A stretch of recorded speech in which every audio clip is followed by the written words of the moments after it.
Finger tape அடிக்க போகிறோம். அதுக்காக நான் செட்டிங் எடுக்க போகிறேன். ஜாக் எப்படி நான் மவுண்ட் பண்ணுறேன்னு பாருங்கள். வாங்க ஃபர்ஸ்ட் ஸ்டெப். முதல்ல ஜாக் ரன் அவுட் இல்லாமல் மவுண்ட் பண்ணணும்.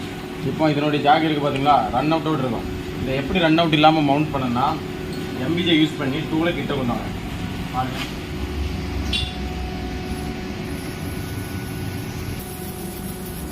இதை நீங்கள் க்ளோஸாக பார்த்தீங்கன்னா தெரியும். இதனுடைய டீத்து ஃபஸ்ட்டு உள்ளதுக்கு கரெக்டாக இருக்கு பாருங்க. ஃபேஸு இருக்குதா? இதே மாதிரி எல்லா ஜாக்கும் கரெக்டாக இருக்குதா நம்ம செக் பண்ணணும். இப்போ இதுவும் கரெக்டாக தான் இருக்குது. பார்த்தா உங்களுக்கு தெரியுதா? செகண்ட் ஜாக்கும் கரெக்டாக தான் இருக்குது. இப்போ தேர்ட் ஜாக் பார்ப்போம். தேர்டுமே கரெக்டாக தான் இருக்குது. 3 ஜாக்குமே கிட்டத்தட்ட கரெக்டாக தான் இருக்குது. ஓகேங்களா? நெக்ஸ்ட் ஸ்டெப்பு, இந்த ஃபீஸ் வந்து உள்ளே போகும்போது ஸ்டாப்பர் மாதிரி நாங்கள் இதில் ஃபேஸ் பண்ணியிருக்கோம். அந்த ஸ்டாப்பரில் லோட் ஆகுதான்னு பார்க்கணும். கரெக்டாக ஃபேஸ் லோட் ஆகும். இப்போ நீங்கள் ஜக்கினுடைய ரன் அவுட் பார்க்க போறீங்க. ஓகேங்களா? ஜக்கு இப்போ நான் ரன் அவுட் வச்சுட்டேன். இதை நீங்கள் விஷுவலாக பார்க்கணுன்னா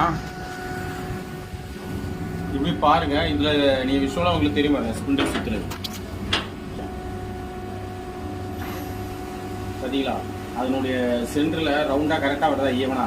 எப்படி சுற்றிச்சுன்னா ரன் அவுட் இல்லை, நம்ம மேக்ஸிமம் கவர் பண்ணிடலாம். அதுக்கு அடுத்த ஸ்டெப் நான் சொல்லி தரேன் பாருங்க.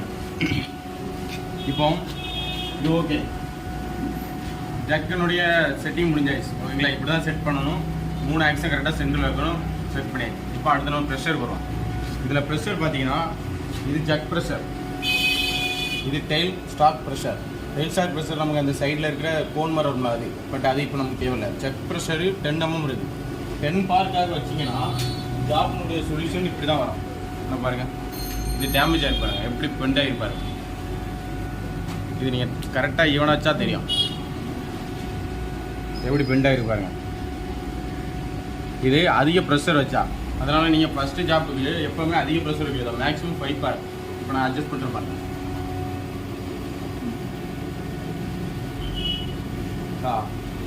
இந்த பாரில் இது மேக்ஸிமம் ஓகே ஆகிடும். ஏன்னா இதனுடைய ப்ரெஷர் நான் ஆல்ரெடி செக் பண்ண வேண்டிய MS, அதனால் இந்த ப்ரெஷர் போதும். ஓகேங்களா? இப்போ அடுத்தது செகண்ட் டைம் இது ரன் அவுட் கரெக்டாக தான் இருக்கான்னு பார்க்குறதுக்கு ஜாப்பை இப்படி வச்சுக்கிட்டு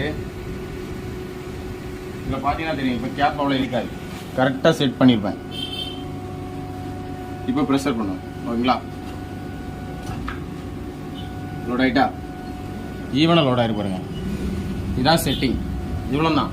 இதுக்கப்புறம் நம்ம ஒவ்வொரு டூலையும் எடுத்து அதை மவுண்ட் பண்ணி ஆப்செட் எடுத்து அடுத்து நம்ம ரன் பண்ண போகிறோம். சரிங்களா? மவுண்ட் பண்ணுற வீடியோ நான் சொல்கிறேன் பாருங்கள். டர்னிங் டூல் எப்படி மவுண்ட் பண்ணணும். ஓகே?